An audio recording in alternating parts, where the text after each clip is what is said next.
China will probably come out on top in the end, but I want to go back to the militants of the Middle East, the militants, because you told me COVID has helped the intelligence services of the Middle East to track Iranian trained militants. You told me about this? Oh, let's talk about this. I mean, listener, this is very interesting. So much so that when Eamon told me, I thought, come on, can this actually be true? You're making this up. You're a Saudi shill. You hate the Iranians. This can't be true. How has COVID-19 exposed Iranian militancy? If you think about it, there were many citizens of the UAE, Saudi Arabia, Bahrain, Kuwait, living in Iran without informing their countries. And of course, the pretext was that there were students in religious seminaries. Of course, that is yet to be determined if it's true or not. So they, of course, panicked when the places where they were became infected heavily with COVID-19, and they wanted to go back home because the Iranian health system is collapsing, already as it is, treating Iranian citizens. What about them? So the Iranians encouraged them basically just board a plane and go back home and get treatment there.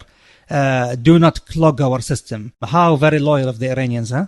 So they were put on planes and they were sent back. So this is when the Saudis, the Kuwaitis, the Bahrainis, the Emiratis, all of them immediately accused Iran of attempting to spread the COVID-19 to them because they did not inform them that there are people with symptoms on the planes.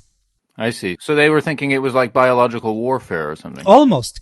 So when they landed, the Saudis in particular came up with a very ingenious way to determine what these people were doing in Iran, especially that their passports do not show any entry or exit from Iran.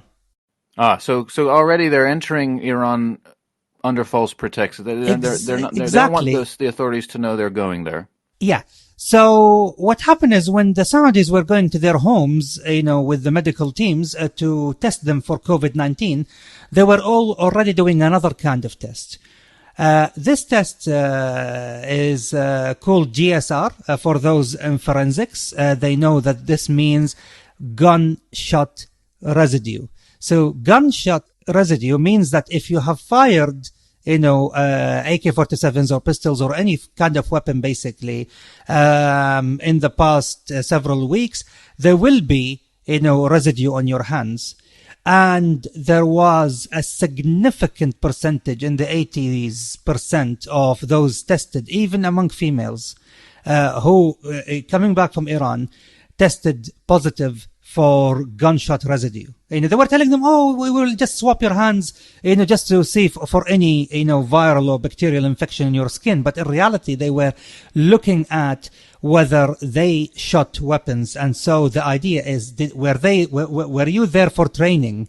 Were you there in a military training camp in Iran? Because Iran has always been training people from these countries and keep them there as sleeper cells for the time when the Mahdi, the Messiah, appear, and so there will be his soldiers well trained. So COVID already exposed the fact that these pan Gulf and perhaps even pan regional militant networks are still happening. Training is still going on in Iran.